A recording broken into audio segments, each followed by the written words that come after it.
రాథోడ్ అమర్ ఇద్దరు కూడా రణవీర్ ఇంటికి వస్తారు. ఇక అమర్ సీసీటీవీ ఫుటేజ్ని చెక్ చేస్తూ ఉంటే అప్పుడు రణవీర్, నిన్న మీరు డిన్నర్ చేసి వెళ్ళిపోయారు అమర్ గారు, అంతకు మించి ఏమీ జరగలేదు అని చెప్పి అంటూ ఉంటాడు. ఇక ఆ తర్వాత అంజు ఎందువల్ల కళ్ళు తిరిగి పడిపోయి ఉంటుందా అని చెప్పి అమర్ ఆలోచిస్తూ ఉంటే, ఒకవేళ ఎగ్జామ్స్ వల్ల స్ట్రెస్ ఫీల్ అయిందేమో అని చెప్పి రణవీర్ అంటూ ఉంటాడు. అప్పుడు రాథోడ్, ఎగ్జామ్స్ కండక్ట్ చేసే స్కూల్ వాళ్ళైనా స్ట్రెస్ ఫీల్ అవుతారేమో, కానీ అంజు పాప ఎప్పుడు కూడా అస్సలు స్ట్రెస్ ఫీల్ అవ్వదు అని చెప్పి రాథోడ్ అంటూ ఉంటాడు.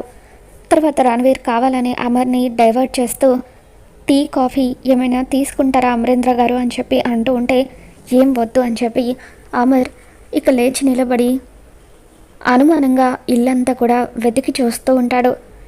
ఇక ఇంతలో సీసీటీవీ ఫుటేజ్లో మనోహరి కార్ దిగి ఇంట్లోకి రావడం ప్లే అవుతూ ఉంటుంది.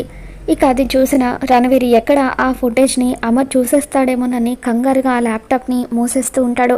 ఇక అప్పుడే అమర్ వెనక్కి తిరిగి ల్యాప్టాప్ వైపు చూస్తూ ఉంటాడు. ఇక అలా రణవీర్ ల్యాప్టాప్ని క్లోజ్ చేస్తూ ఉంటే, ఒక్క నిమిషం రణవీర్ అంటూ ఒక్కసారి ఆ సీసీటీవీ ఫుటేజ్ని వెనక్కి ప్లే చేయని చెప్పి ఆ ల్యాప్టాప్ లాక్కొని ఆ ఫుటేజ్ని వెనక్కి ప్లే చేసి చూస్తూ ఉంటాడు. ఇక అప్పుడే మనోహరి కార్ దిగి రణవీర్ ఇంట్లోకి రావడం అమర్కి కనిపిస్తుంది. ఇక అమర్ కోపంగా రణవీర్ వైపు చూస్తూ ఉంటే రణవీర్కి ఏం చెప్పాలో అర్థం కాక టెన్షన్ పడుతూ ఉంటాడు. ఈ వీడియో మీకు నచ్చినట్లయితే తప్పకుండా లైక్ చేయండి.